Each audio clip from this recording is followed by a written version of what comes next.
In fact ನಾನು Darshan sir ಅವರ fan base ಬಗ್ಗೆ ಮಾತಾಡಲೇಬೇಕು, because he has a very huge fan base and a very loyal fan base.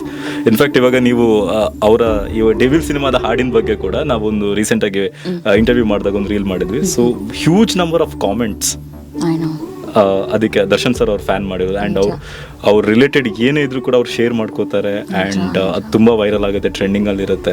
ಈ ಹಾಡು ರಿಲೀಸ್ ಆದಾಗ ಯಾವ ಥರ ರೆಸ್ಪಾನ್ಸ್ ನಿಮಗೆ ಬಂತು? ಪಾಪಚ್ಚಿಗಳವರಂತೂ see I'm not their family, I'm not their friend, ನಾನು ಯಾರು ಅಲ್ಲ, ನಾನು ಅವ್ರಿಗೆ ಸಂಬಂಧನೇ ಇಲ್ಲ. ಜಸ್ಟ್ ಬಿಕಾಸ್ ನಾನು ದರ್ಶನ್ ಸರ್ ಜೊತೆ ಸಿನಿಮಾ ಮಾಡ್ತಾ ಇದ್ದೀನಿ ಅಂತ they accepted me as A family member. ಅವ್ರು ಕೊಡ್ತಿರೋ ಪ್ರೀತಿ ಐಮ್ ಟೆಲ್ಲಿಂಗ್ ಯುನೋ, ದಿನ ಇಡೀ ಮೆಸೇಜ್ ಬರ್ತಾ ಇರುತ್ತೆ, ಮೇಡಮ್ ನೀವು ಯೋಚನೆ ಮಾಡಬೇಡಿ, ನಾವಿದ್ದೀವಿ, ನಾವು ಮಾಡ್ತೀವಿ. ಯಾರು ಹೇಳ್ತಾರೆ ಯು ಟೆಲ್ ಮಿ? ನಮ್ಮ ಫ್ರೆಂಡ್ಸ್, ನಮ್ಮ ಫ್ಯಾಮಿಲಿ ಅಥವಾ ಯಾರೇ ಕೈ ಬಿಟ್ರು ಇವ್ರು ಕೈ ಬಿಡಲ್ಲ. ಅದೊಂದು ನನ್ಗೆ ಅರ್ಥ ಆಗಿದೆ. ಪ್ರೀತಿಗೆ ರಚಿಮಾ ಅಂತ ಕರೀತಾರೆ ನನ್ನ, ಅದೇ ಸಾಕು, ಹೊಟ್ಟೆ ತುಂಬಿಡತ್ತೆ ನನಗಂತೂ. ಅದೆಷ್ಟು ಮುದ್ದ ಕಾಮೆಂಟ್ಸ್ ಹಾಕ್ತಾರೆ ಅಂದರೆ ಅಯ್ಯೋ ಪಾಪ ಯಾರು ಇರಲ್ಲ ಅಂತ ಆಗ್ಬಿಡತ್ತೆ ನನಗಂತೂ. So I am forever grateful. ಇಂತಹ ಪ್ರೀತಿ ನನ್ನ ಕನಸಲ್ಲೂ ಅಂದ್ಕೊಂಡಿರಲ್ಲ ನನಗೆ ಸಿಗತ್ತೆ ಅಂತ. But one of the sweetest fan base ಅವ್ರದ್ದಂತೂ ಖಂಡಿತವಾಗ್ಲಿ.